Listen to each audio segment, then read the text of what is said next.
This is the facelifted second generation 3008, a car that was already rather better than its puddingy predecessor. Quick bit of recent history: the original 3008 clumsily attempted to rival stuff like the Nissan Qashqai and VW Tiguan, but categorically failed to win the attention of anyone who cared one iota about their car possessing any dynamic or technological new.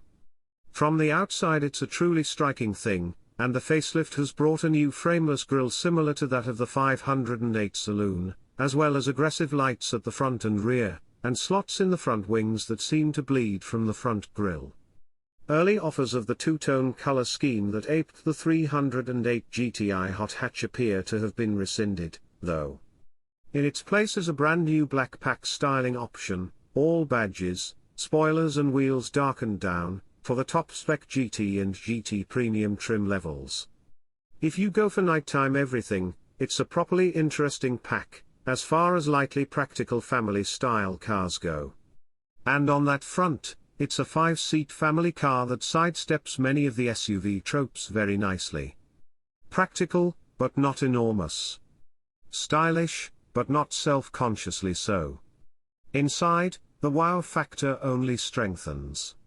So long as you can cope with Peugeot's infamously small steering wheel, you will get used to it. Promise, this is a superb place to be. Digital dials are standard on every version and are customized via a simple scroll button on the steering wheel. No faffing around in distracting sub-menus here. The toggle switches, now enlarged media screen and huge central storage bin all combine to make the 3008's innards a far more easygoing place to be than the spaceship-esque first impression its mad array of shapes might give. It's no staidly safe VW Group product in here, and all the better for it. There are engines. Several of them. You've a choice of a small turbo petrol, 128 bhp 1.2-litre PureTech, and a turbo diesel, 128 bhp 1.5-litre Bluedy, using a 6-speed manual gearbox as standard with a slick 8-speed automatic, E-Heat 8, as an option. Then there are a pair of hybrids, the 225 and the 300, which come with a 1.6-litre petrol supported by an electric motor. All are front-wheel drive, apart from the Hybrid 4. The 3008 range starts at around £29,435 for an active Premium Plus spec car in traditional old 1.2 PureTech petrol manual setup, rising to £47,380 if you want a bells, whistles and kitchen sink Hybrid 4 300 E-Heat 8.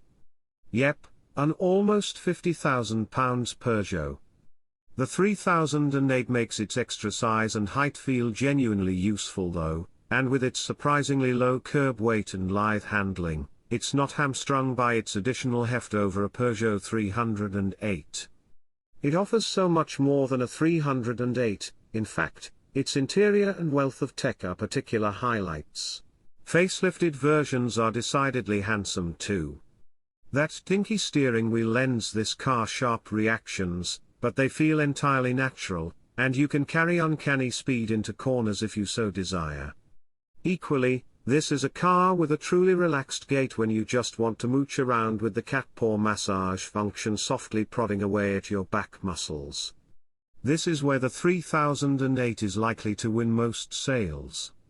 The interior is impressive for so many reasons, and the midlife update has only served to improve it. Few carmakers who've attempted to outfox the Volkswagen empire by employing quirky design have done so successfully, yet Peugeot's nailed it.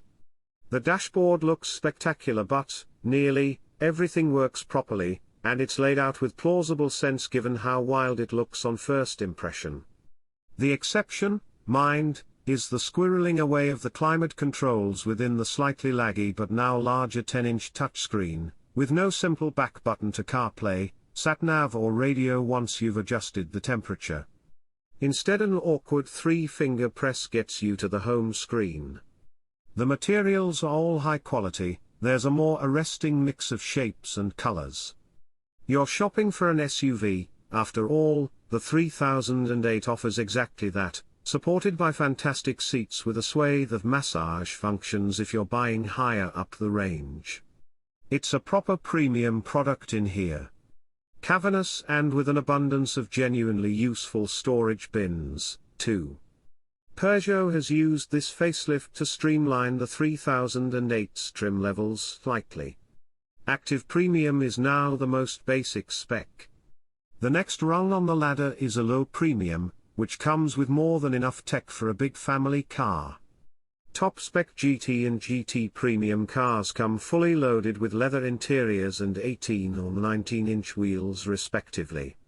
So you'll be looking at £29,435 for the base Active Premium, 1.2 petrol, £31,275 for a manual diesel in that spec, £37,180 for a 225 hybrid.